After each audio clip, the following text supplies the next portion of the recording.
The millionaire placed his order in German solely to humiliate her. The waitress smiled silently. What he didn't know was that she spoke 7 languages, and one of them would change his life forever. The restaurant, La Estrella Dorada, glittered with the splendor of opulence. Crystal chandeliers hung from the ceiling like artificial constellations, casting glints on white silk tablecloths and polished silver cutlery. It was the kind of place where the powerful came to celebrate their power, where money spoke louder than words, and where people like Elena Navarro were invisible. Elena walked between the tables with the tray perfectly balanced on her right hand. She had been working there for months, always with the same routine. Arrive early, clean, serve, smile, and return home, with aching feet and intact pride, because that was the only thing no one could take from her. Her pride. That night, the restaurant was especially crowded.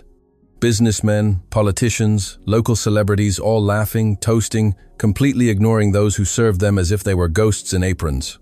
Elena paused for a moment near the kitchen, taking a deep breath. Chef Augusto Peralta observed her from his station, noticing something in her expression. "Are you all right, little one?" he asked in that deep voice that always sounded like a hug. "Yes, chef. It's just a long night. Every night is long when you work for people who believe money makes them better than you." Augusto wiped his hands on his apron. "But remember what I always say. Dignity is priceless, and you have more dignity in one finger than all of them together in their wallets." Elena smiled slightly. Augusto was one of the few who treated her like a person in that place. The others, including some colleagues, saw her as the quiet girl who never complained, who accepted miserable tips and dismissive glances without saying a word. What no one knew was why she was silent.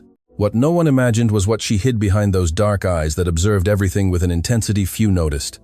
The main door opened with that particular sound that announced the arrival of someone important. Elena instinctively turned and saw 2 men enter.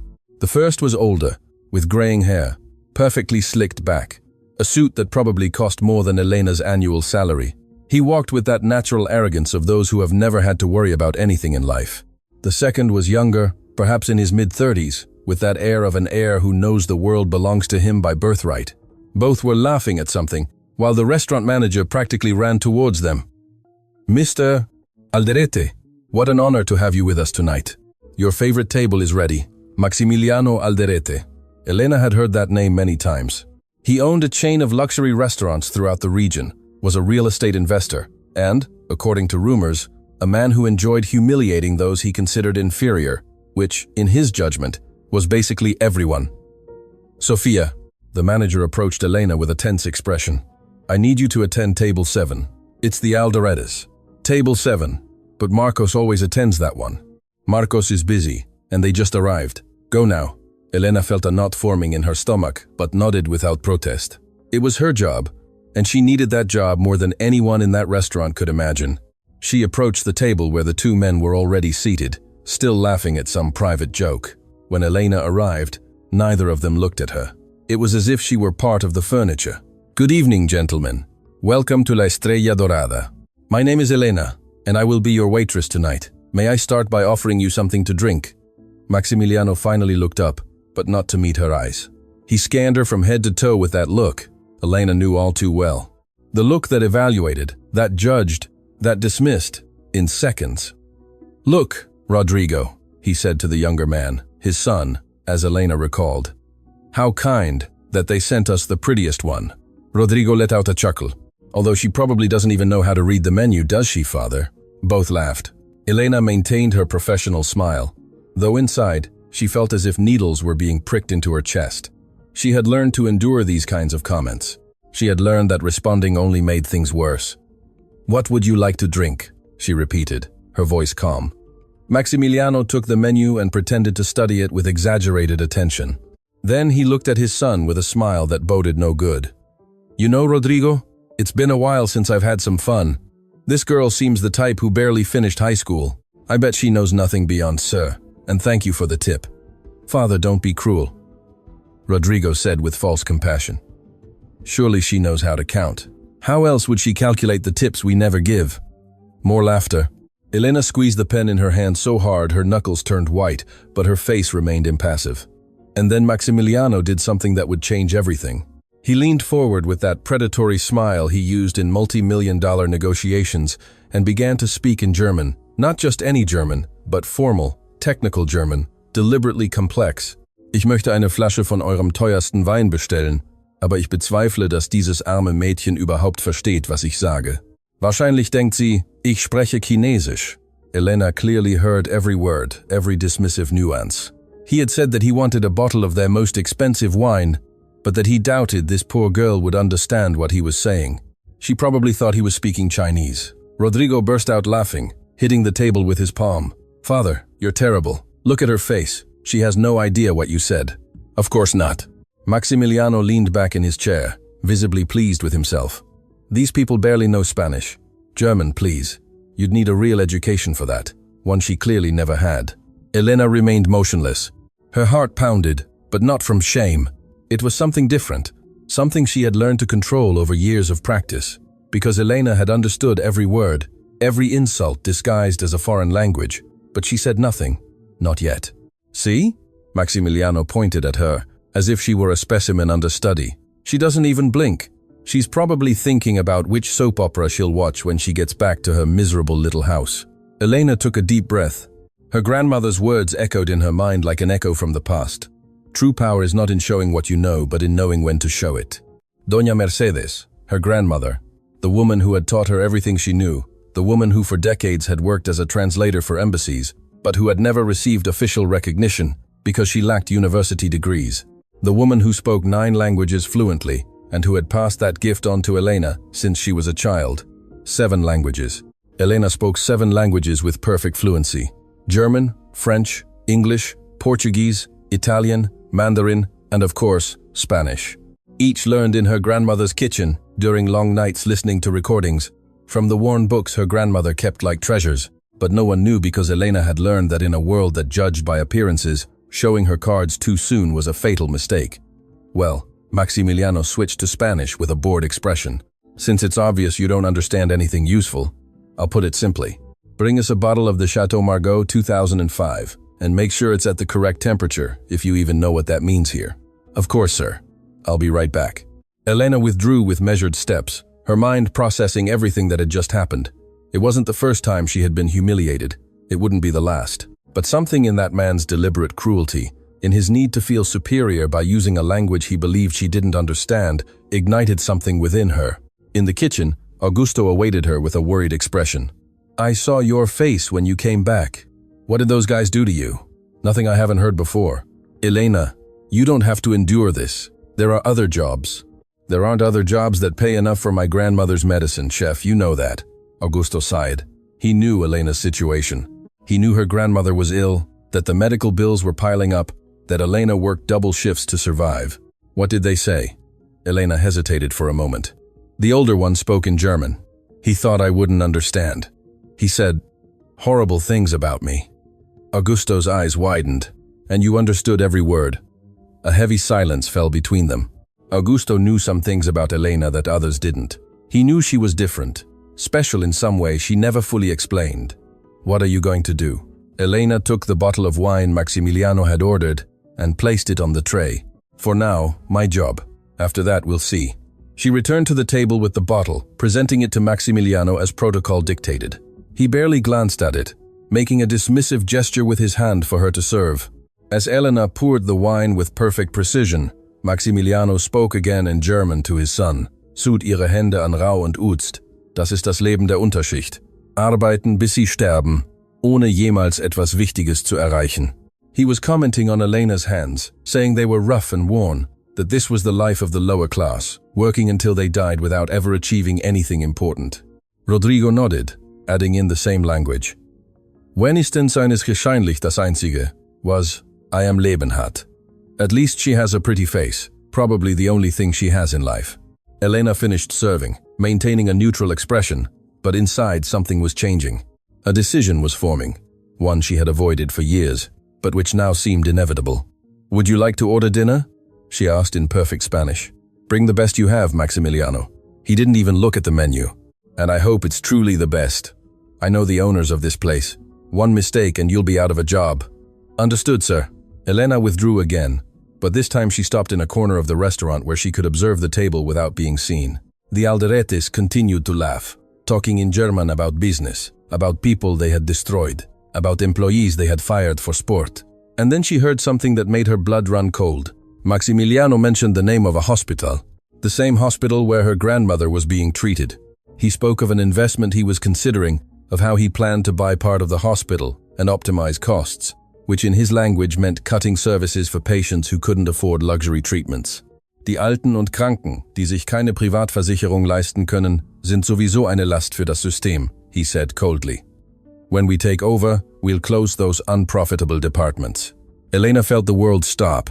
Her grandmother depended on that hospital, on those unprofitable departments that this man wanted to close, on doctors and nurses who treated patients, regardless of how much money they had. Her hands trembled, not from fear, but from something deeper. A silent fury she had held back her entire life began to overflow, but she would not act impulsively. That was not what her grandmother had taught her. The right moment, she whispered to herself. Everything has its right moment. She returned to the kitchen, where Sofia, the manager, awaited her with a serious expression. Elena, the Alderetes have asked to speak with you specifically. I don't know what you've done, but you'd better not have ruined anything. Elena's heart sped up. Would they have discovered her? Would they have noticed something in her expression that betrayed that she understood? She walked to the table with firm steps, preparing herself for whatever was coming. Maximiliano awaited her with a smile that didn't reach his eyes. Sit down, he ordered, pointing to an empty chair. Sir, employees cannot. I said sit down. Elena obeyed slowly, feeling the gazes of the entire restaurant on her. This was unusual, completely out of protocol. Maximiliano leaned forward, studying her as if she were an insect under a microscope. My son and I have been watching you all night. There is something different about you, something I can't identify. And that bothers me because I always identify people. Elena didn't respond, just looked him directly in the eyes, something that clearly unsettled him. I'm going to make you an offer, Maximiliano continued. I need staff for my restaurants. People who know how to serve, who are discreet, who don't cause problems. I would pay triple what you earn here. It was a trap. Elena knew it. Men like Maximiliano didn't make generous offers without expecting something in return. It's very kind, sir, but I'm fine where I am. Maximiliano's smile froze. No one said no to him. Excuse me. I said I appreciate the offer, but I prefer to stay here. Rodrigo let out an incredulous laugh. Did you hear that, father? The waitress is rejecting your offer. Maximiliano narrowed his eyes. I think you don't understand your position, girl. I'm not asking you. I'm telling you what you are going to do. And I am telling you, with all due respect, that my answer is no. The ensuing silence was so thick, it could have been cut with a knife. Nearby diners had stopped talking, observing the scene with a mixture of horror and fascination. Maximiliano stood up slowly, his imposing height casting a shadow over Elena. You will regret coming here. His voice was low, dangerous. No one tells me no, especially someone like you. Elena also stood up, surprising herself with her own audacity. Someone like me, she repeated. And what am I exactly, Mr. Alderete? A nobody. A waitress who doesn't know her place in the world. Elena smiled for the first time all night. She smiled genuinely. You're right about one thing, sir. I am a waitress, but you're wrong about everything else. She turned to leave, but Maximilianos voice stopped her. Du wirst bereuen, zur Arbeit gekommen zu sein. Ich werde dafür sorgen, dass du nie wieder in dieser Stadt arbeitest. You will regret having come to work. I will ensure that you never work in this city again. Elena stopped, her back to him, her heart pounding. The moment had come. She turned slowly, looking him directly in the eyes. And then, in perfect German with impeccable accent, she replied, Ich verstehe jedes Wort, das Sie heute Nacht gesagt haben, Herr Alderete. Jede Beleidigung, jeden Plan. Und ich verspreche Ihnen, der Einzige, der etwas bereuen wird, sind Sie. I understand every word you have said tonight, Mr. Alderete, every insult, every plan. And I promise you, the only one who will regret anything will be you. The expression on Maximiliano's face was something Elena would never forget. The color drained from his face. His eyes widened with a mixture of shock and disbelief. Rodrigo dropped his wine glass, the red liquid spilling onto the white tablecloth like blood on snow. Elena turned and walked towards the kitchen, leaving behind the stunned silence of the city's most exclusive restaurant. She didn't know what would happen next. She didn't know what consequences her actions would have, but for the first time in a long time, she felt free. What she didn't know was that that night was just the beginning, that Maximiliano Alderete was not the kind of man who accepted being humiliated and that the war she had just started would reveal secrets that would change not only her life, but the lives of everyone involved. Because in that restaurant, under the light of the crystal chandeliers, a spark had been lit that would soon become a fire, and Elena Navarro was ready to burn. The kitchen doors closed behind Elena with a dull thud that resonated like the end of one chapter and the beginning of another, much darker one. Her heart pounded so hard she could feel it in her temples, in her wrists, in every corner of her body that trembled with a mixture of adrenaline and terror. What had she done? Augusto was the first to reach her side, taking her by the shoulders with firm hands. "Elena, what happened out there? The whole restaurant is in silence. I've never seen anything like it," I answered him. Elena's voice came out barely as a whisper. In German, I told him I had understood everything. Augusto's eyes widened. "You answered Maximiliano Alderete to his face in German?" Before Elena could respond, the kitchen doors flew open violently. Sofia Miranda, the manager, entered with her face contorted by fury and panic. "Elena, what the hell did you do? Mr. Alderete is furious. He's demanding to speak with the owners right now. Sofia, he was humiliating me. He thought I wouldn't understand, and I don't care what he thought." Sofia interrupted her abruptly. "Do you have any idea who that man is? Do you have the slightest idea what he can do to us?" Elena felt the kitchen walls closing in on her. The other employees looked at her with expressions ranging from pity to resentment. Some seemed to admire what she had done, but most were simply scared. "Sofia," Augusto intervened. "Whatever happened, Elena is one of our best employees. We can't." "Silence, Augusto. This is not your business." Sofia turned to Elena with eyes that exuded coldness. "You're suspended, without pay, until the owners decide what to do with you. Now leave through the back door. I don't want Mr. Alderete to see you leave." Elena felt as if she had been punched in the stomach. Suspended, without pay. The words echoed in her mind as she thought of her grandmother's medicine, the pending bills, the rent due in days. "Sofia, please, I need this job. You should have thought about that before deciding to play the hero." Sofia pointed towards the back door. "Out, now." Elena looked for Augusto's eyes, hoping to find some support, but he could only lower his gaze helplessly. There was nothing he could do, not against the manager, not against the weight of the Alderete name. With trembling hands, Elena took off her apron and left it on the stainless steel table. She walked to the back door, feeling every step as if she were walking towards a precipice. Outside, the alley was dark and smelled of garbage and dampness. Elena leaned against the brick wall, letting the tears she had held back finally stream down her cheeks. What was she going to do now? Her phone vibrated in her pocket. It was a text message from an unknown number. "You made a very grave mistake tonight, and mistakes are paid for. Sincerely, someone who will be watching you." A shiver ran down her spine. Maximiliano, Rodrigo, someone working for them. The message was clearly a threat, but what could they do to her that they hadn't already done? The answer would come sooner than she imagined. Elena walked through the empty streets towards the bus stop. At that hour, public transport was scarce, and she had to wait almost 40 minutes in the dark, constantly looking over her shoulder, feeling that someone was watching her from the shadows. When she finally reached her small apartment on the outskirts of the city, she found her grandmother Mercedes awake, sitting in her favorite chair by the window, looking at the distant city lights. "You're home early, my child." Doña Mercedes's voice was weak, but warm, as always. Did something happen? Elena knelt beside her grandmother, taking her wrinkled hands in hers. How to tell her the truth? How to explain that she had lost the job that allowed them to survive? "Grandmother, I did something tonight, something I perhaps shouldn't have done."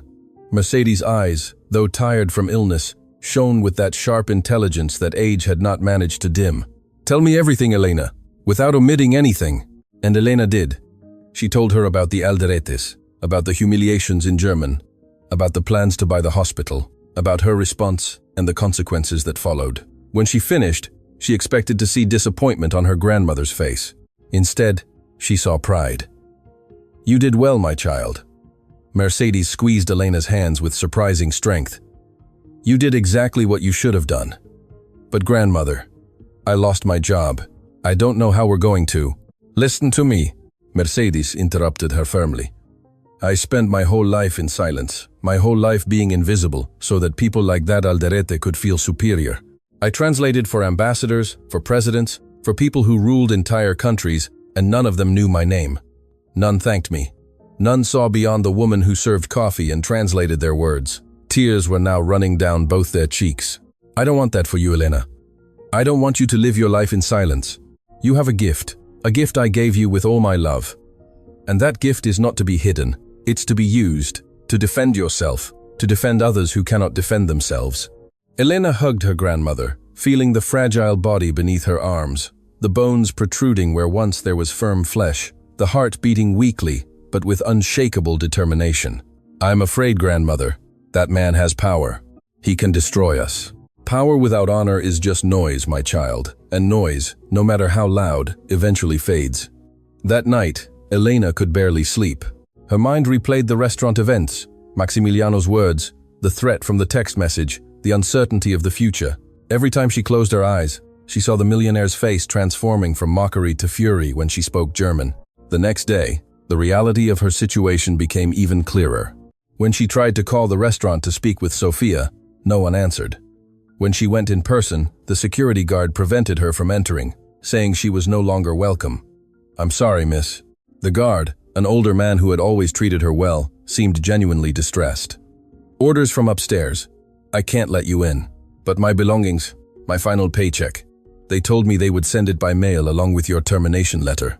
Termination letter. Not just suspended, fired. Elena walked through the city in a daze. What was she going to do now? She had savings for perhaps 2 weeks. After that, she didn't want to think about after. Her phone rang. It was an unrecognized number, but different from last night's threat. Elena Navarro.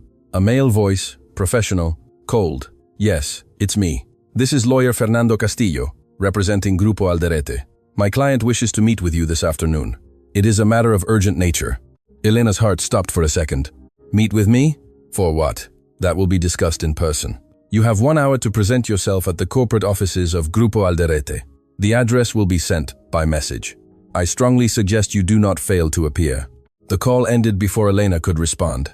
Minutes later, she received the address, an office building in the financial district, the kind of place where people like her normally only entered to clean floors. Part of her wanted to ignore the summons, but another part, the part her grandmother had raised to never run from problems, knew she had to go. She had to know what they wanted. She had to face whatever came. She changed into the best clothes she had, a simple white blouse, a dark skirt, shoes she had bought at a second-hand store, but which still looked presentable. She looked at her reflection in the mirror and took a deep breath. I can do this, she whispered. I can do this. The Grupo Alderete building was a tower of glass and steel that soared into the sky like a monument to the power of money. Elena entered through the revolving doors and found herself in a lobby that was larger than her entire apartment. The receptionist, an impeccably dressed woman with an expression of professional boredom, looked her up and down with that scrutiny. Elena knew all too well. May I help you? I have an appointment. My name is Elena Navarro. Something changed in the receptionist's expression. Recognition, curiosity, pity. Of course, they are expecting you. Floor 27. The elevators are to your right. The elevator ascended in silence, the numbers changing on the digital screen like a countdown to something inevitable. When the doors opened on the 27th floor, Elena found herself facing another receptionist. This one even more intimidating than the previous one. Miss Navarro, this way, please. She was led down a hallway with walls covered in art that probably cost more than Elena would earn in her entire life. At the end of the hallway was a double dark wood door. The receptionist knocked softly, and a voice from within said, Come in. Maximiliano Alderete's office was exactly as Elena had expected. Huge, ostentatious, designed to intimidate. Floor-to-ceiling windows displayed the city spread out below like a kingdom waiting to be conquered. And there he was, seated behind a mahogany desk that looked like an altar to his own ego. Beside him, Rodrigo, with that same dismissive smile from the previous night, and in a corner, a man in a gray suit who must have been the lawyer who had called her, Miss Navarro. Maximiliano didn't stand, didn't even make a gesture to greet her. How kind of you to accept our invitation. It didn't feel like an invitation. It felt like an order.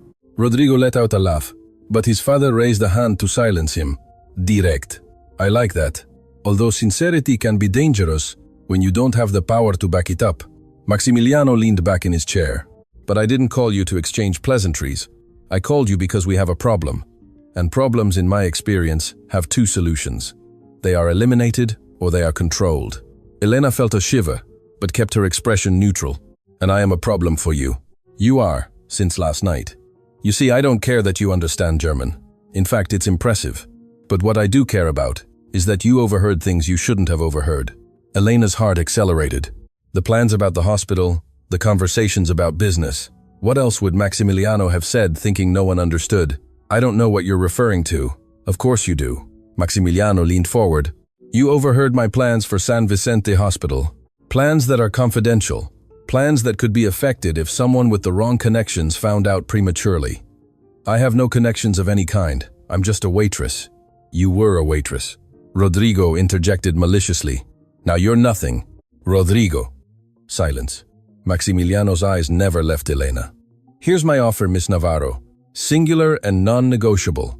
You will sign a confidentiality agreement. You will not speak to anyone about what you overheard last night. In return, you will receive generous compensation, enough to pay for your grandmother's treatment for a year, and a letter of recommendation that will open doors for you in any restaurant in the city. Elena blinked. How did he know about her grandmother? How did he know about the treatment? I see you're surprised I know about your grandmother, Mercedes. Maximiliano smiled without warmth. I did my research this morning. I know where you live. I know where she receives treatment. I know how much you owe in medical bills. Knowledge is power, Miss Navarro, and I have plenty of both. The lawyer approached with a folder, placing it on the desk in front of Elena. Inside was a multi-page document and a check. Elena looked at the check.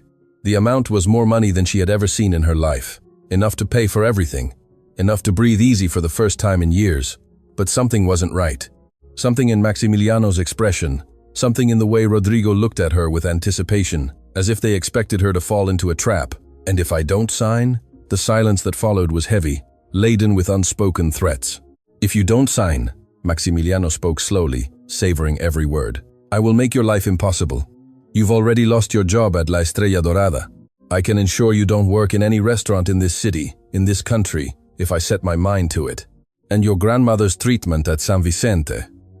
Well, let's just say that when I complete my acquisition of the hospital, certain patients might find their beds are no longer available. Elena felt nauseous. This wasn't an offer. It was blackmail, extortion disguised as generosity. You are threatening me. I am giving you options. There's a difference. Elena's hands trembled as she looked at the document. The words swam before her eyes. Legal clauses, complicated terms, all designed to silence her permanently. She thought of her grandmother, of her smile when she told her she was proud, of her words about not living life in silence. She thought of the voices she had heard Maximiliano mention, the people who would be affected if he bought the hospital, the patients who would lose their care, the families who would suffer. She thought of everything she had learned throughout her life, every language, every word, every lesson about dignity and courage, and she made a decision. No, she said in a firm voice. Maximiliano frowned. Excuse me, I said no. I will not sign this. Rodrigo stood up. Are you crazy? Do you have any idea what you're refusing? I have a perfect idea. Elena also stood up, looking directly into Maximiliano's eyes. I'm refusing to be bought. I'm refusing to be silenced. And I'm refusing to be part of whatever you plan to do with that hospital. Are you going to regret this? Maximiliano's voice was pure ice. I will destroy you and everything you hold dear. Elena walked towards the door. But before leaving, she turned one last time. Herr Alderete, she said in perfect German. Sie haben ihr ganzes Leben lang Menschen wie mich unterdrückt, aber diesmal haben Sie sich mit der falschen Person angelegt. Ich werde nicht schweigen, und wenn ich falle, werde ich nicht allein fallen. Mr. Alderete, you have oppressed people like me your entire life, but this time you have picked the wrong person to mess with. I will not be silent, and if I fall, I will not fall alone. She left the office without looking back, her heart pounding, her legs barely supporting her. She didn't know how she would fulfill that promise. She didn't know what resources she had against a man with Maximiliano's power, but she knew one thing with absolute certainty. The war had officially begun, and Elena Navarro had no intention of losing it. What she didn't know was that very afternoon, as she returned home to embrace her grandmother and plan her next move, Maximiliano Alderete was making a call that would change everything. I need you to thoroughly investigate that girl, he said on the phone with an icy voice. I want to know every secret, every weakness, every person she cares about, and when you have everything, we will destroy her completely. On his computer screen, a photo of Elena taken by the building's security cameras shone. and next to it, a photo of Doña Mercedes entering San Vicente Hospital for her weekly treatment. The battle for dignity was about to become a fight for survival. The journey back home was the longest Elena had ever taken. Every step weighed like lead. Every breath was a conscious effort not to collapse in the middle of the street. She had defied a giant, and now that giant was preparing to crush her. When she opened the door to her small apartment, she found something she didn't expect. Her grandmother, Mercedes, was not in her chair by the window. She was standing, leaning on her cane, with an old suitcase open on the bed. "Abuela, what are you doing? You shouldn't be up for so long." "I'm looking for something, my child." Mercedes spoke with a determination Elena hadn't heard in months. "Something I should have shown you a long time ago." Elena approached, concerned by the effort her grandmother was making. The illness had weakened her body, but it had clearly not touched her spirit. "Abuela, please, sit down. Whatever it is, I can look for it. No, I have to find this myself." Mercedes' wrinkled hands rummaged through the suitcase's contents. Yellowed papers, old photographs, letters in time-worn envelopes. Finally, her fingers closed around a brown leather folder, worn but carefully preserved. "Here it is." Mercedes sank onto the bed, breathing with difficulty. "Sit down. Elena, what I'm about to tell you will change everything you think you know about our family." Elena obeyed, her heart pounding with a mixture of curiosity and fear. What secrets could her grandmother hold? What did it have to do with what was happening now? "Many years ago, before you were born, I worked as a translator for diplomatic families," Mercedes began, her voice drifting back to decades past. "I had no degrees, but I spoke 9 languages. I learned them the same way I taught you, by listening, by practicing, by living among people from all over the world." "I already know that, grandmother. What you don't know is who I worked for in the last years of my career as a translator." Mercedes opened the folder and pulled out a black and white photograph. In it, a much younger version of herself, elegantly dressed, appeared next to a man in a suit Elena didn't recognize. This man was Aurelio Alderete, Maximiliano's father. Elena felt as if the ground opened up beneath her feet. "You worked for the Alderetes for 5 years. I was his personal translator in all international negotiations. Aurelio built his empire with my help, translating contracts, closing deals, facilitating communications with partners from all over the world." Tears began to form in Mercedes' eyes as she continued. "Aurelio was different from his son. He was ambitious, yes, but he had honor. He treated me with respect. He even promised me that when he retired, he would give me a share of the profits from the businesses I had helped to build. I had signed documents, legal agreements, and what happened? Aurelio died suddenly. A heart attack, they said. And when I went to claim what was rightfully mine, I met Maximiliano. He was barely 25 then, but he was already the cruel man you know now." Mercedes pulled another document from the folder. It was a contract with official signatures and seals. "This is the original agreement. Aurelio promised me 5% of Grupo Alderete's profits as compensation for my years of service. But when I showed it to Maximiliano, he laughed in my face." Mercedes' voice cracked with the memory. "He told me that a domestic employee had no right to anything, that if I tried to claim it legally, he would use all his power to destroy me. And he did." Elena hired lawyers who invalidated the contract, claiming I had no legal capacity to sign agreements of that nature. They took everything from me: my reputation, my savings, my dignity. Elena took her grandmother's hands, feeling the injustice of decades concentrated in that moment. "Why did you never tell me?" "Because I was ashamed. Ashamed of having been so naive. Ashamed of not having been able to defend myself. And afraid, Elena. Afraid that if you ever crossed paths with the Alderetes, they would find out who you were and hurt you. But now, they already know who I am." "Exactly." Mercedes squeezed Elena's hands tightly. "That's why you need to know the whole truth, because there's something else in this folder. Something Maximiliano doesn't know I have." She pulled out a thick envelope sealed with old wax. "During my years working for Aurelio, I translated many documents. Some of them were delicate, businesses that weren't exactly legal, agreements with people who preferred to stay in the shadows." "What kind of businesses?" "The kind that would destroy Grupo Alderete's reputation if it came to light. Aurelio made me swear never to reveal what I knew, and I kept my promise while he lived. But Maximiliano broke all the promises his father made to me, so I am no longer obligated to keep his secrets." Elena looked at the envelope as if it contained a bomb. In a sense, it did. "Abuela, are you sure about this? If Maximiliano finds out you have this?" "I don't care what happens to me, Elena. I am old, I am sick, But you have your whole life ahead of you, and I will not allow that man to take it from you, as he took mine. Elena's phone rang, interrupting the moment. It was an unknown number.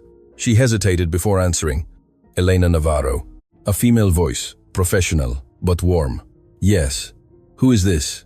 My name is Camila Fuentes. I'm a journalist for the Diario Nacional. I heard about what happened at La Estrella Dorada last night. I'd like to speak with you. Elena's heart sped up. How did a journalist find out so quickly? How did you get my number? I have my sources, but that's not what's important. What's important is that I have information about Grupo Alderete that I believe will interest you, and I believe you have information that interests me. Can we meet? Elena looked at her grandmother, who had heard the entire conversation. Mercedes nodded slowly. Where and when? Tomorrow, at Café Esperanza, near the Central Plaza, at 10 a.m. And Miss Navarro, come alone and don't tell anyone about this call. The communication ended. Elena stared at the phone, processing what had just happened. Who was it? Asked Mercedes. A journaliste. She says she has information about the Alderetes. It could be a trap, I know, but it could also be our only chance. That night, Elena couldn't sleep.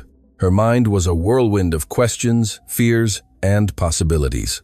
She read the documents her grandmother had given her, each page revealing a story of corruption, manipulation, and cruelty that spanned decades. But there was something else among the papers, something her grandmother hadn't mentioned directly.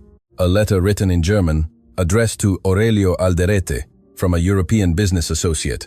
The letter spoke of a secret agreement, of money transferred to offshore accounts, of political favors bought and sold. Elena translated every word, feeling as the puzzle began to take shape. The Alderetes had not built their empire solely on hard work and business acumen. They had built it on lies, bribes, and the exploitation of people like her grandmother. The next morning, Elena prepared for the meeting with the journalist. Before leaving, her grandmother stopped her. Take this with you. She handed her a small silver locket. It was your mother's. She also had your courage. Elena died young, but she lived without fear. I want you to remember that today. Elena hugged her grandmother tightly, feeling the fragility of her body, but also the strength of her spirit. I'll be back soon, grandmother. I promise. I know you will, my child, but if something goes wrong, I want you to know that I am proud of you. I always have been, from the day you were born. Café Esperanza was a modest place on a quiet corner of the city. Small tables, walls decorated with old photographs, the aroma of freshly brewed coffee floating in the air. Elena arrived 10 minutes early and chose a table in the corner from which she could see the entrance. Camila Fuentes arrived punctually. She was a woman in her 40s with dark hair pulled back in a practical bun and eyes that seemed to analyze everything around her. She dressed simply but professionally and carried a well-worn leather briefcase. Miss Navarro. She sat opposite Elena without preamble. Thank you for coming. Before we talk about anything, I need to know how you found out about what happened. Camila smiled slightly. I have a source inside La Estrella Dorada. Someone who witnessed everything that happened that night and is very tired of seeing how the Alderetes treat people. Who? I cannot reveal that. Protection of sources. But what I can tell you is that this is not the first time Maximiliano Alderete has humiliated employees in such a way. And it's not the first time he has destroyed the life of someone who dared to defy him. Camila opened her briefcase and took out a folder. I've been investigating Grupo Alderete for 3 years. I have testimonies from former employees, unjustly fired, from competitors ruined by illegal tactics, from public officials bribed to favor their businesses. But I've never been able to publish anything because every time I get too close, someone threatens me or my sources disappear. Disappear? Not literally, but they suddenly change their minds, move to another city, decide they don't want to talk anymore. The Alderete's power reaches very far, Miss Navarro. Farther than you imagine. Elena thought of the documents her grandmother had given her. The letters, the contracts, the decades-old secrets. Why are you looking for me? Because you did something no one else has done. You confronted him publicly. And not only that, you confronted him in his own language. That literally makes you a symbol, and symbols are powerful. I don't want to be a symbol. I just want to protect my family. I understand that, but sometimes the best way to protect our family is by exposing those who threaten us. Camila leaned forward. Miss Navarro, I'm preparing a report that could destroy the Alderetes, but I need more evidence. Solid evidence they can't deny or buy. Do you have anything like that? Elena hesitated. Trusting a stranger was risky, but going alone against the Alderetes was suicide.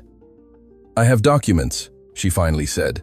Documents my grandmother kept for decades, contracts, letters, agreements that prove illegal activities. Camila's eyes gleamed with interest. What kind of activities? Bribes? Tax evasion? Agreements with people who operated outside the law? All translated and documented by my grandmother when she worked for Aurelio Alderete. Your grandmother worked for the Alderetes for 5 years, and when Aurelio died, Maximiliano stripped her of everything she was legally owed. Camila leaned back in her chair, processing the information. This is bigger than I thought. Much bigger. There's something else. Elena took a deep breath. Maximiliano is planning to buy San Vicente Hospital.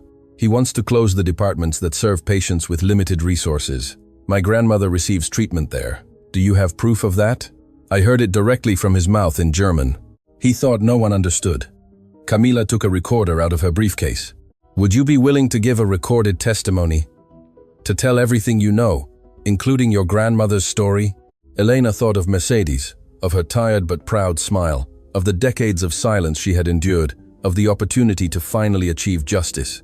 Yes, I am willing. For the next 2 hours, Elena spoke, telling everything. The night at the restaurant, the humiliations in German, the meeting in the Grupo Alderete offices, the blackmail, the threats, and then she told her grandmother's story. Every word was like shedding a weight from her soul. When she finished, Camila put away the recorder with a serious but hopeful expression.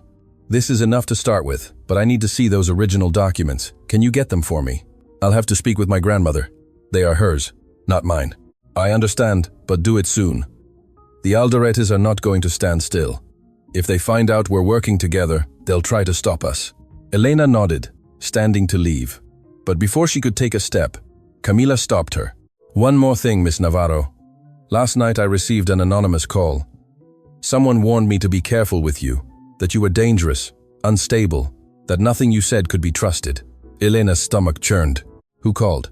They didn't leave a name, but I recognized the number. It was from Rodrigo Alderete's personal cell phone, so it was him. Rodrigo had been the one to send the threatening message the night of the restaurant. Rodrigo was trying to discredit her before she could defend herself. And why did you decide to meet with me after all? Camila smiled. Because in my experience, when someone like Rodrigo Alderete tries to destroy a person's reputation before meeting them, it means that person has something they fear, and I want to know what it is.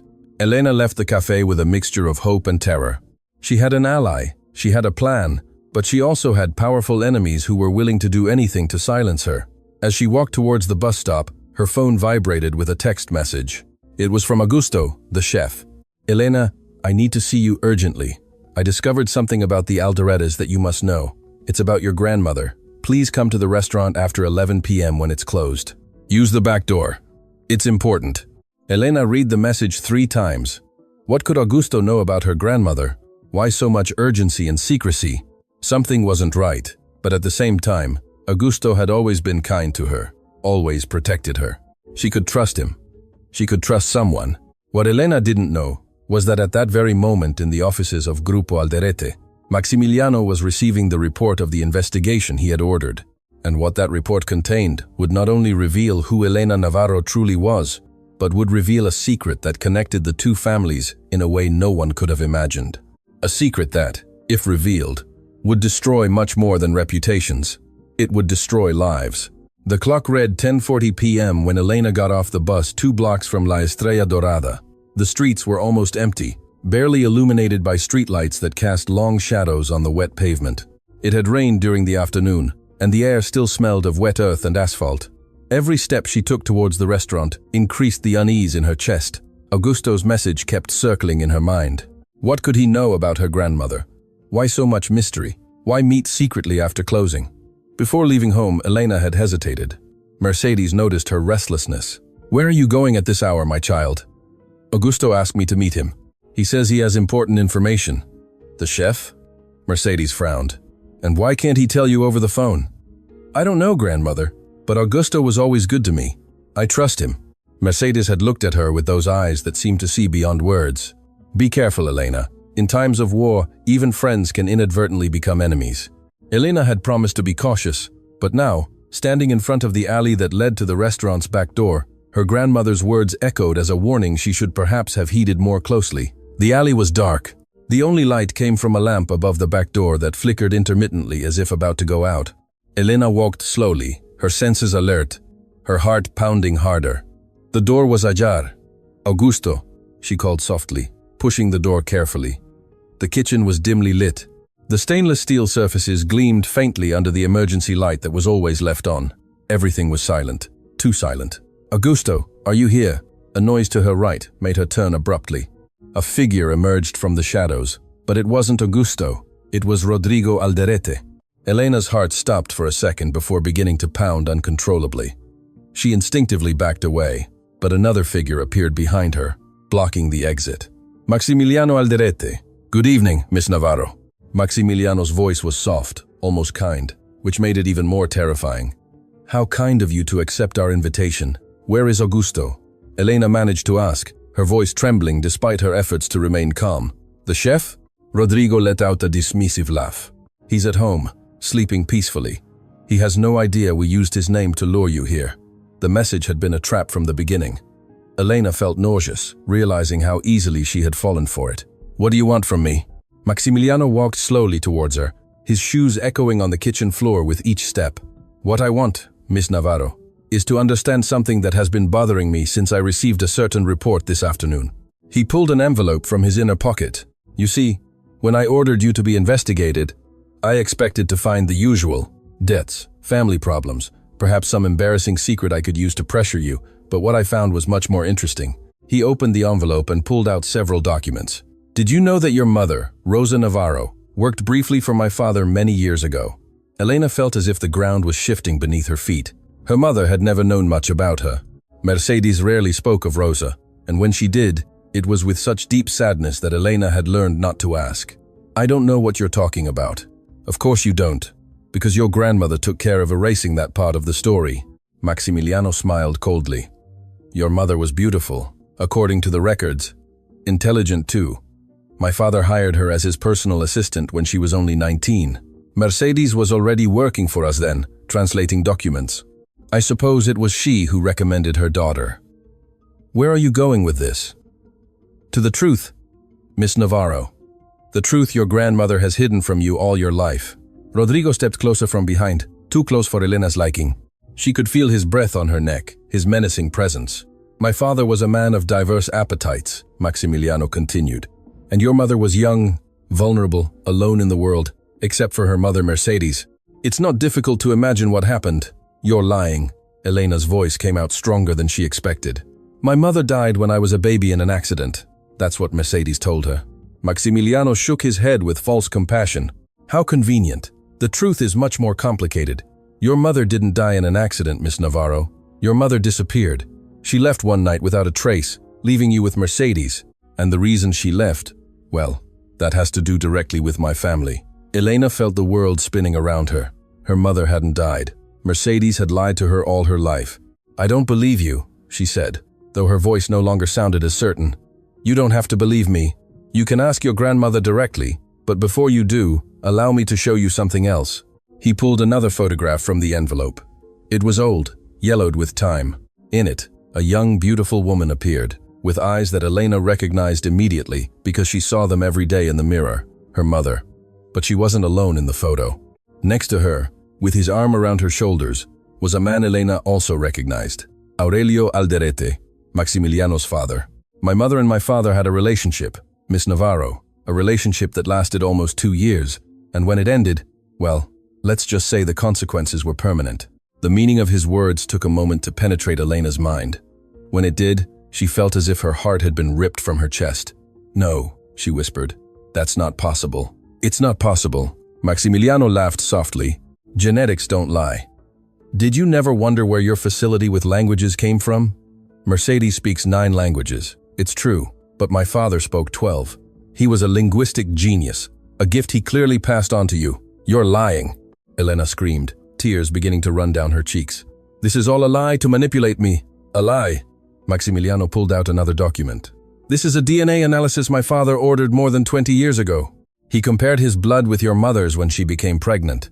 He wanted to be sure before making certain decisions. He showed the paper to Elena, numbers, percentages, scientific terms that she could barely process in her state of shock. According to this analysis, there is a 99, 9% probability that Aurelio Alderete was your biological father, Miss Navarro, which means that you and I are siblings. The ensuing silence was absolute. Elena couldn't move, couldn't speak, couldn't even breathe. The world as she knew it had collapsed in a matter of minutes. Of course, Maximiliano continued in a casual tone. My father never officially recognized you. When he discovered the pregnancy, he offered your mother money for her to disappear. Rosa refused the money, but still disappeared shortly after you were born. No one knows exactly what happened to her. Some say she fled. Others have darker theories. What did you do to her? Elena finally found her voice, hoarse with tears. What did you do to my mother? I did nothing to her. I was a child then. But my father was a man who protected his legacy at any cost. An illegitimate son, especially a daughter, would have been a scandal, a stain on his perfect reputation. Rodrigo spoke for the first time since his presence had been revealed. The irony is that all these years, my grandfather's illegitimate daughter has been serving tables in restaurants, cleaning houses, surviving on scraps, while we inherited everything that technically also belongs to you. Shut up, Rodrigo. Maximiliano shot him a warning look. We are not here to discuss inheritances. Then what are we here for? Elena asked, wiping her tears with fury. To torture me with secrets from the past, to see me break down.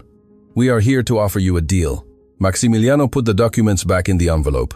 Now that you know the truth, you have two options. The first, you keep silent about everything, about what you overheard in the restaurant, about the hospital plans, about these documents. In return, I will ensure that your grandmother receives the best possible medical treatment at no cost, and you will receive a monthly sum that will allow you to live comfortably.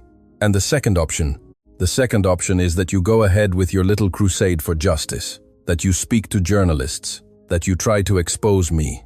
But if you choose that path, not only will I destroy your life and your grandmother's, but I will also ensure that the world knows you are an illegitimate Alderete who is only after money.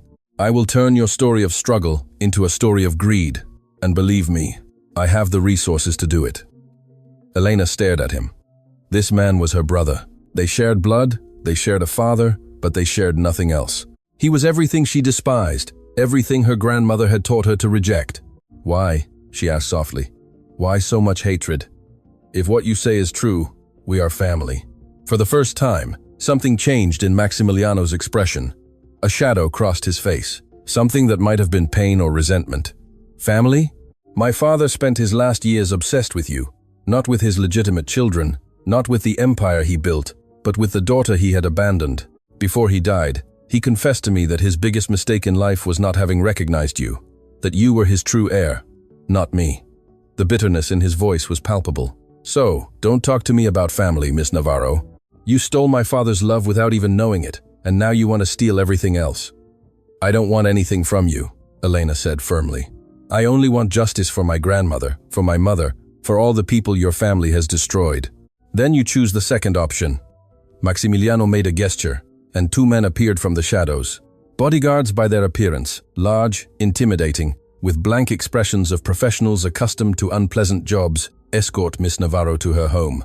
Make sure she understands the consequences of her decisions. Elena felt panic rising in her chest. What were they going to do to her? What were they going to do to her grandmother? But before the bodyguards could touch her, a voice echoed from the kitchen door. Stop! Police! Nobody move! The lights suddenly switched on, momentarily blinding everyone. Elena blinked, trying to understand what was happening. Several officers were entering through different doors, weapons in hand, shouting orders, and behind them, with an expression of contained triumph, was Camila Fuentes. What the hell is this? Maximiliano roared. This, Mr. Alderete, is the end of your reign. Camila approached with a microphone in hand. Everything you just said was recorded. Every threat, every confession, every detail about what your family did to Rosa Navarro. That's illegal. You can't record without my consent. Actually, we can. When there is suspicion of criminal activity, authorities can authorize surveillance. And thanks to certain documents we received this morning, we had more than enough suspicion. Maximiliano turned to Elena with murderous fury in his eyes. Did you know this was going to happen? No. Elena shook her head, as surprised as he was. I didn't know anything. She's telling the truth, Camila intervened. Elena didn't know about the operation, but someone else did. Someone who has been waiting years to see justice done. From behind, the officers emerged a figure that made Elena's heart stop. Doña Mercedes. Her grandmother walked slowly, leaning on her cane, but with her head held high and her eyes shining with a strength Elena had never seen before. "Grandmother, how? When you left tonight, I knew something was wrong." Mercedes spoke with a clear, firm voice. "I called Miss Fuentes. She contacted the authorities, and together, we prepared this." She approached Maximiliano, looking him directly in the eyes without an iota of fear. "For 25 years I kept silent. For 25 years I carried the pain of losing my daughter because of your father. But tonight, I heard everything you said, and now the world will hear it too." Maximiliano Alderete, for the first time in his life, was speechless. The officers began to handcuff him as he shouted about lawyers and lawsuits. Rodrigo tried to flee, but was apprehended before reaching the door. Elena ran to her grandmother, hugging her tightly. "Grandmother, is everything he said about my mother true? About Aurelio?" Mercedes held her, tears streaming down her wrinkled cheeks. "It's true, my child. All of it is true. And it's time you knew the whole story." Outside, the sirens of more patrol cars illuminated the night. Inside, two women embraced as decades of secrets finally came to light. The battle wasn't over. It was just beginning. But for the first time, Elena felt she wasn't alone, and that made all the difference. The central police station was an old building that smelled of cold coffee and old papers. Elena sat in a waiting room with her grandmother, both wrapped in blankets that some kind officer had offered them. Outside, dawn began to paint the sky with pink and orange hues, but neither had slept. Camila Fuentes had spent the last few hours giving statements, handing over evidence, coordinating with the prosecutors who had arrived urgently when they learned the magnitude of the case. Maximiliano and Rodrigo Alderete were in separate cells, their lawyers already working frantically to secure their bail, but for now they were behind bars, and that was enough. Abuela, Elena finally broke the silence that had enveloped them for hours. "I need to know everything about my mother, about Aurelio, about what really happened." Mercedes closed her eyes for a moment, as if gathering strength from some deep place in her soul. When she opened them, there was a mixture of pain and relief in them that Elena had never seen. "Your mother was the light of my life. Elena, Rosa Navarro had your same smile, your same determination, your same inner fire. When I looked at her, I saw all the good the world could offer." Her voice trembled, but she continued. "I had been working for the Alderetes for 3 years when Rosa turned 19. She needed a job, and I thought I could protect her if she worked with me. How wrong I was." Elena took her grandmother's hand, feeling the fragile bones beneath the wrinkled skin. Aurelio noticed her from the first day. It was impossible not to notice her. Rosa had that ability to illuminate any room she entered. At first, I thought his attentions were simply employer kindness towards a new employee, but I soon realized it was something more. She loved him. Mercedes sighed deeply. Rosa believed she loved him, and perhaps, in his twisted way, Aurelio loved her too. But the love of men like him always comes with conditions, with limits, with secrets. She paused, looking towards the window where the rising sun was beginning to filter golden light. When Rosa discovered she was pregnant, Aurelio changed completely. The charming, attentive man became cold, calculating. He offered her money not to have the baby. Rosa refused. He offered her more money to disappear, to go far away, and never contact the Alderete family. Rosa refused that too. What did she want?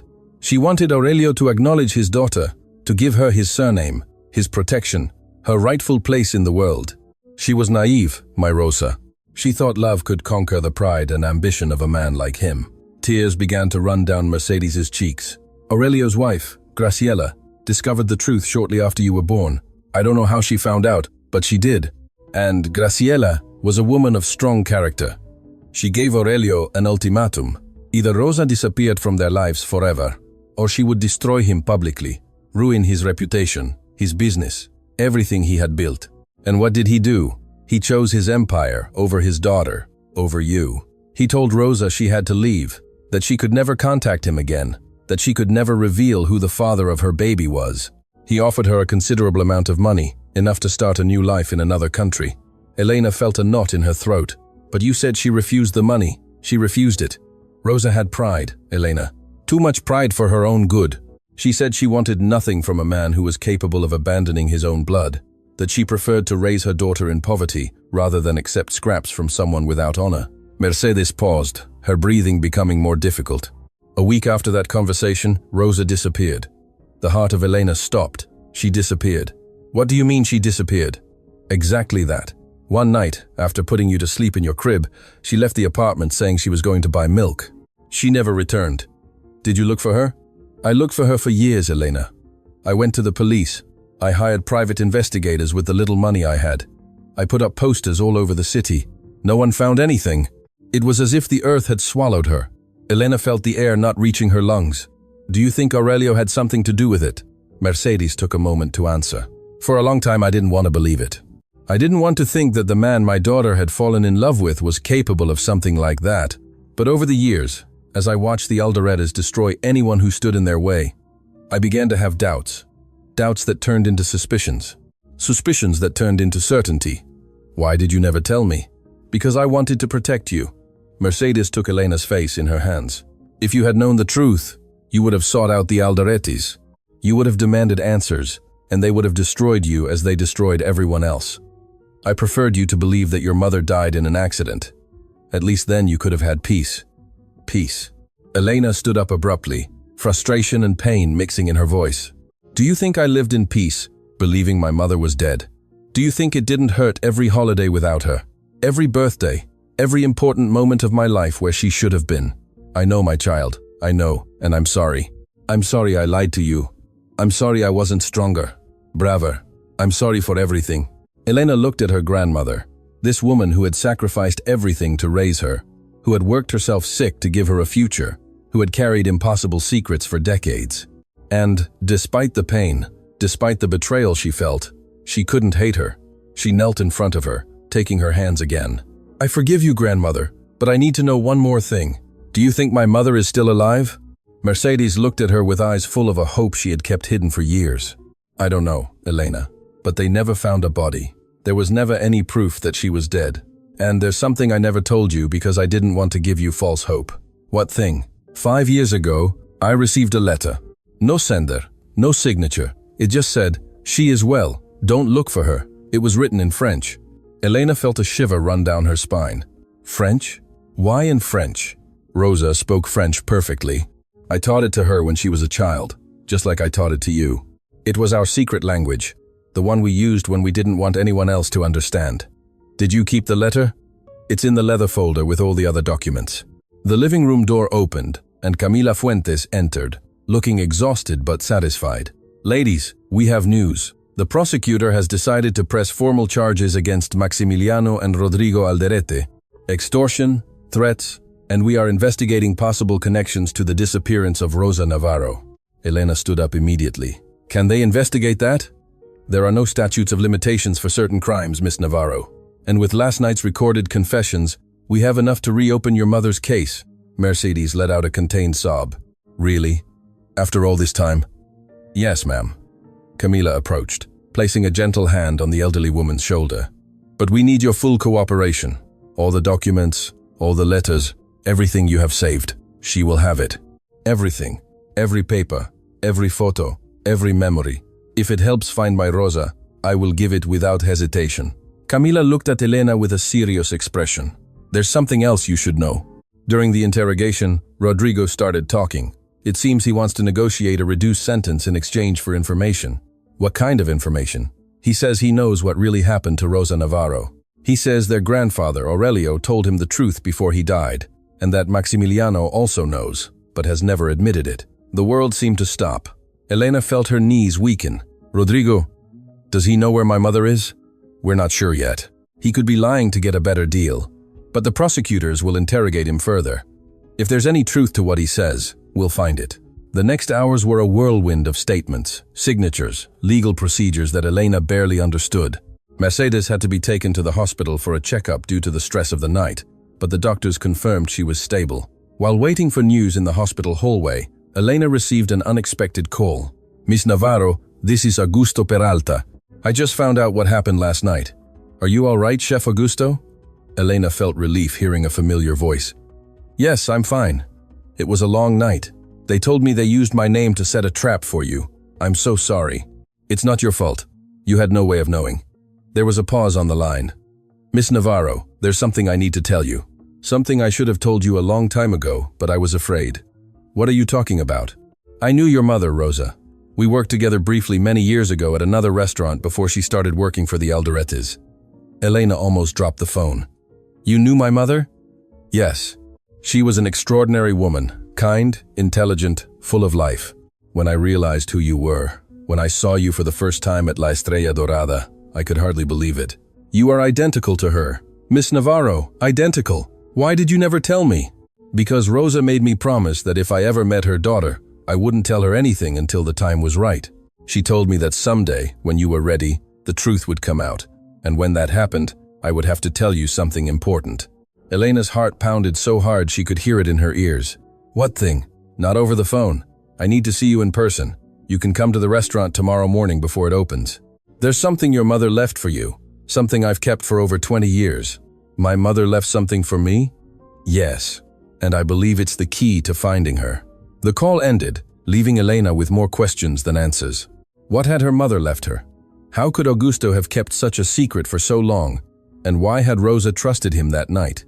As Mercedes slept in the hospital bed, connected to softly beeping monitors, Elena stayed awake, looking out the window.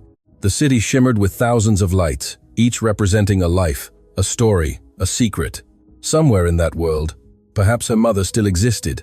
Perhaps she had spent all these years in hiding, waiting for the right moment to return. Or perhaps the letter had been a cruel joke, a false hope designed to torture. It didn't matter. Elena would find the truth, whatever the cost.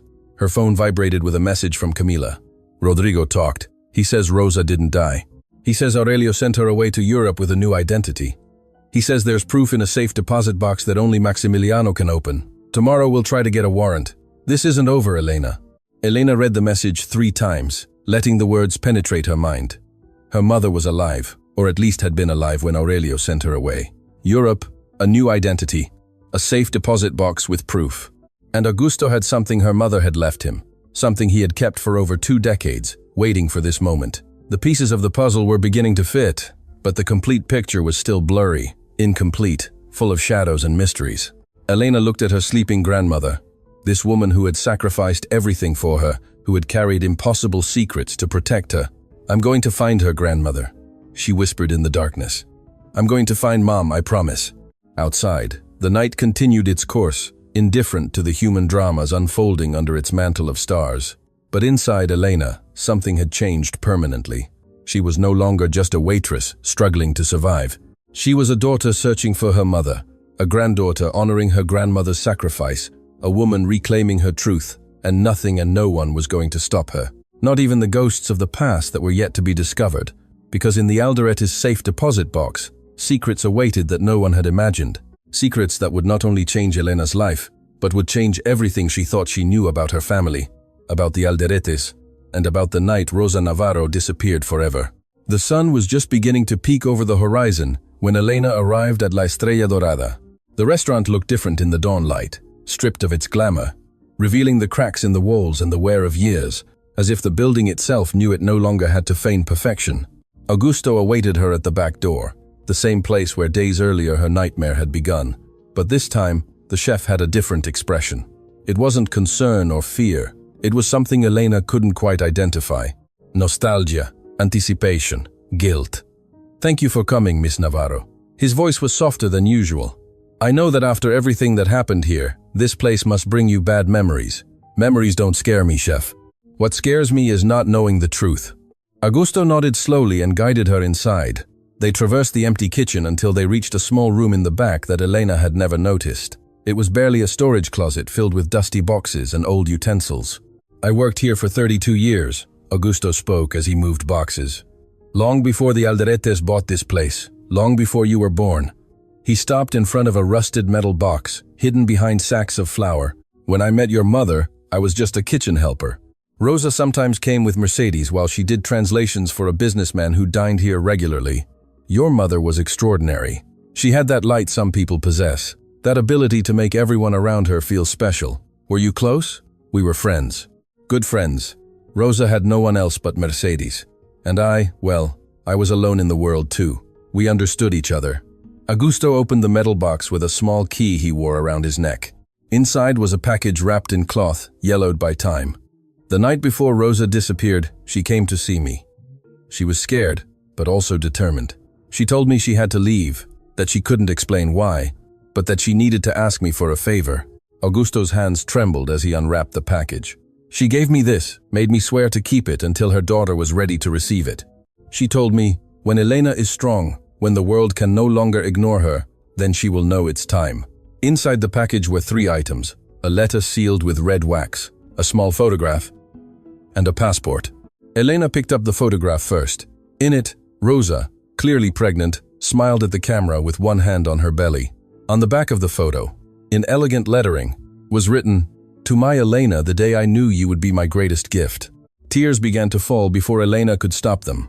The passport. Augusto pointed to the document. "Look at it." Elena opened it with trembling hands. It was a French passport, and the name that appeared was not Rosa Navarro, but Marie Logan. Her mother had a false identity. She got it months before she disappeared, Augusto explained. I believe she was planning to flee, to start a new life away from the Alderetes. But then, if she had everything prepared, why didn't she take me with her? That, Miss Navarro, I believe the letter explains. Elena looked at the sealed envelope. Her hands trembled so much she could barely hold it. Her entire life, all the unanswered questions, all the voids in her heart. Perhaps the answers were there on that yellowed paper, waiting to be read. She carefully broke the seal, as if the envelope might disintegrate at any moment. Inside were several pages written in her mother's handwriting. The same handwriting she had seen in the letter Mercedes kept, Rosa's handwriting. Elena began to read aloud, needing to hear her mother's words filling the silence. My dearest Elena, if you are reading this, it means the time has come. It means you are strong, you are brave, you are everything I always knew you would be. There are so many things I wish I could have told you in person. So many hugs I wish I could have given you. So many nights I wish I had been there to comfort you when you cried. But life forced me to choose, and I chose your safety over my happiness. Aurelio Alderete is your father. I don't know if you know it by the time you read this, but I need you to understand it from my perspective. I loved him, Elena. I loved him with all my naive heart, and in his own way he loved me too. But the love of men like him always comes with conditions, with limits, with secrets. When I became pregnant, Aurelio offered me money to disappear. I refused. I wanted him to acknowledge you, to give you your place. I was foolish to think his love was stronger than his ambition. Then his wife Graciela discovered everything, and she was not like Aurelio. She was dangerous. She threatened me directly. She told me that if I didn't disappear, she would ensure that something bad happened to you, to my baby, to my Elena. I couldn't risk it. I couldn't put you in danger. So I made a deal. I would leave, disappear forever. In return, Graciela promised that they would never touch you, that they would let you live in peace with your grandmother. Aurelio accepted the deal, but with one condition. I couldn't take you with me. He said you were his blood, that he wouldn't allow his daughter to grow up in poverty in some foreign country. It was the hardest decision of my life. Elena, leaving you was like tearing my heart from my chest, but I did it because I loved you more than my own life. I left you with Mercedes because I knew she would raise you with love, with values, with the strength I couldn't give you directly. I went to France, took on a new identity, built a new life, but never, not a single day, did I stop thinking about you. I never stopped loving you. I never stopped dreaming of the day I could see you again. Years ago, when I learned Aurelio had died, I thought about returning. But Maximiliano was already in control of everything, and he was worse than his father. More cruel, more ruthless. I was afraid of what he might do to you if I appeared. So I waited. I waited for you to be strong enough to face them. I waited for the world to see who you really are. And if you are reading this, it means that moment has come. Elena, my love, my life, my reason for existence, I am alive. I have been alive all these years waiting for you. And if you want to find me, if you want to meet me, if you can forgive me for having left you, there is a place in Paris, a small café in Montmartre, called Le Refuge de Sam. I go there every Sunday morning for the past 20 years. I always order the same thing, café au lait and a croissant. I always sit at the same table by the window, and I always look towards the door, hoping for the day my daughter will walk through it. I love you, Elena. I loved you from the moment I knew you existed. I will love you until the last breath of my life. Your mother, Rosa. Elena finished reading, and the ensuing silence was absolute. Tears streamed down her face uncontrollably, falling onto the paper, mingling with words that had waited more than 2 decades to be read. Augusto was also crying shamelessly, making no attempt to hide it. She's alive, Elena whispered. My mother is alive. She always was, Miss Navarro, waiting for you, loving you from afar. Elena hugged the letter to her chest, feeling as if her mother's arms were embracing her across time and distance. At that moment, her phone rang. It was Camila. Elena, we have the court order. They opened the Alderete safe deposit box and found something you need to see urgently. Something about your mother. Something Maximiliano hid for years. Elena looked at Augusto, then at the letter, then at the passport with the name Marie Logan. I'm on my way. Because her mother's letter had answered many questions. But what awaited her in that safe deposit box would reveal that Rosa Navarro's story was much more complex than anyone had imagined, and that Elena's journey was just beginning. The Alderita's safe deposit box contained decades of secrets, documents of bribes, illegal contracts, evidence of shady dealings that would shake any business empire. But none of that mattered to Elena at that moment. What mattered was a manila envelope with her name written in a script she would now recognize anywhere. Her mother's handwriting. Camila handed it to her with careful hands. Maximiliano kept it here for years. Apparently, Rosa sent this letter to Aurelio shortly before he died, asking him to deliver it to her daughter. He never did, and Maximiliano decided to bury it, along with all his family's other secrets. Elena opened the envelope. Inside was a single sheet of paper and a recent photograph. In the picture, a woman with silver hair, bright eyes, and a smile that was exactly like hers. Rosa, her mother, alive, real, waiting for her. The letter was brief. My Elena, if you ever read this, I want you to know that I never stopped fighting for you.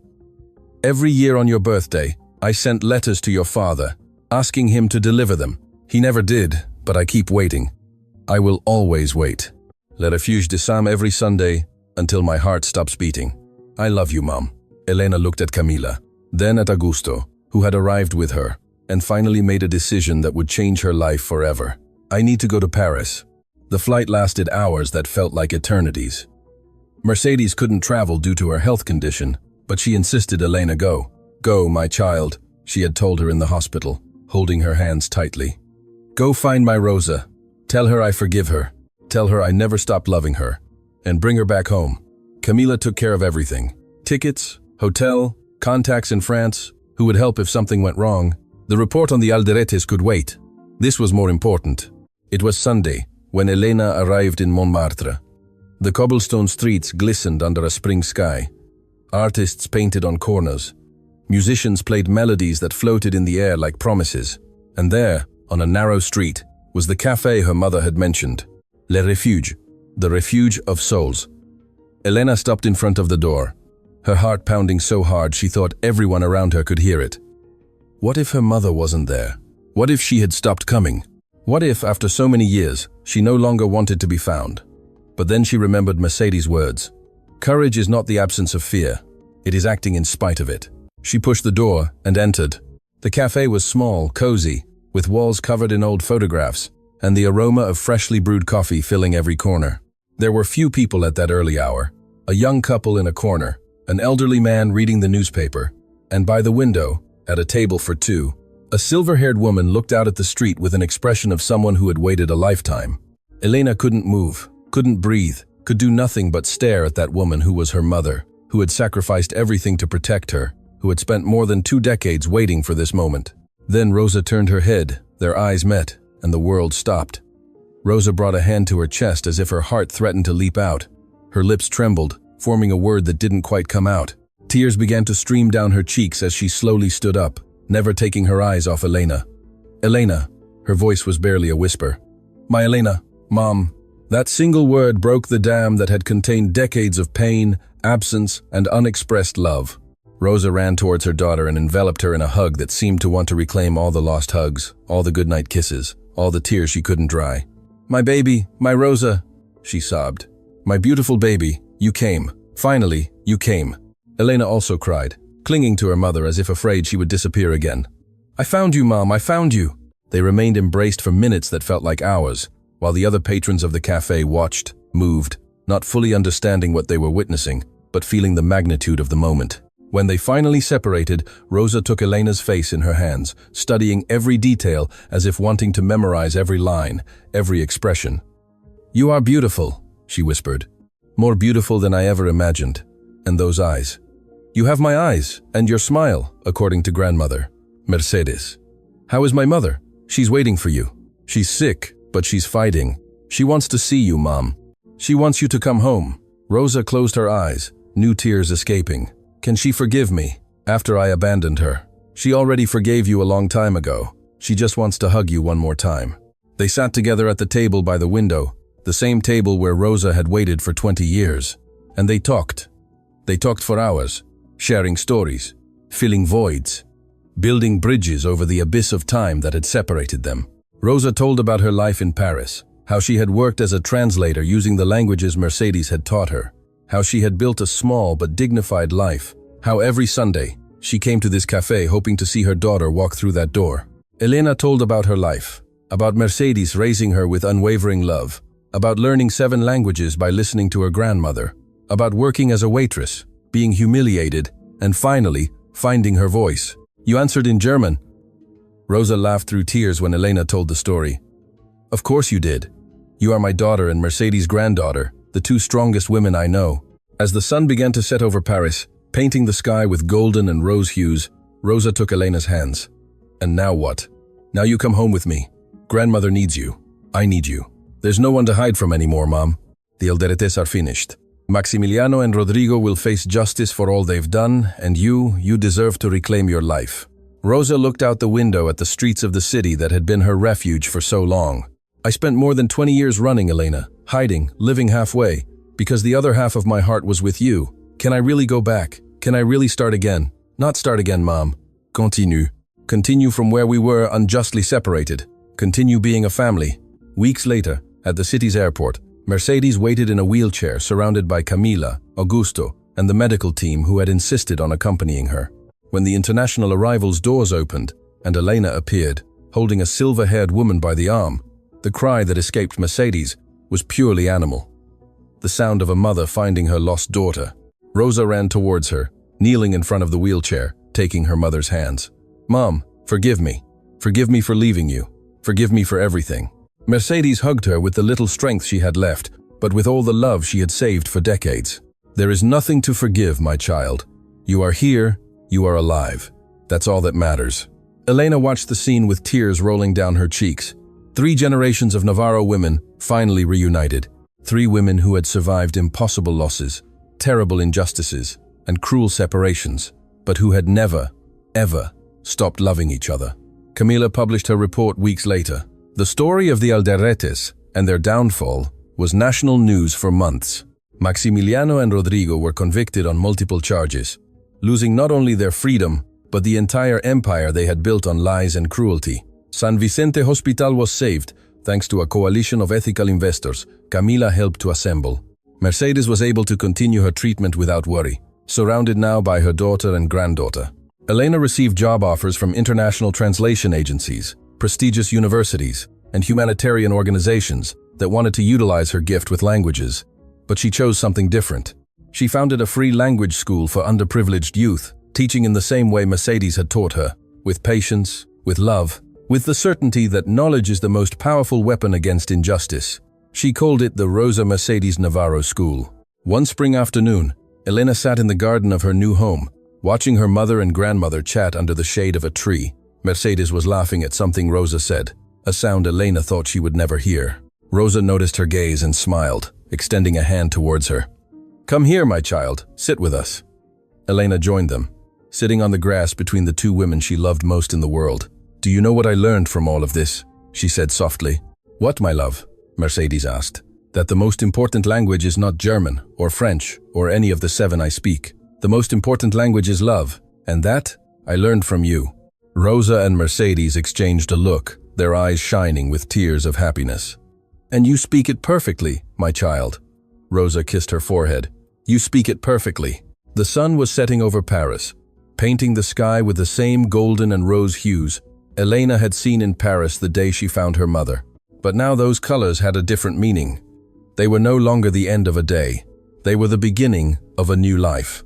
A life where 3 women, whom the world had tried to separate, were finally together. A life where truth had triumphed over lies. A life where love had conquered power. And that life, Elena knew with absolute certainty, was the best ending she could have ever imagined. Because it wasn't really an ending. It was the beginning of everything that should have been.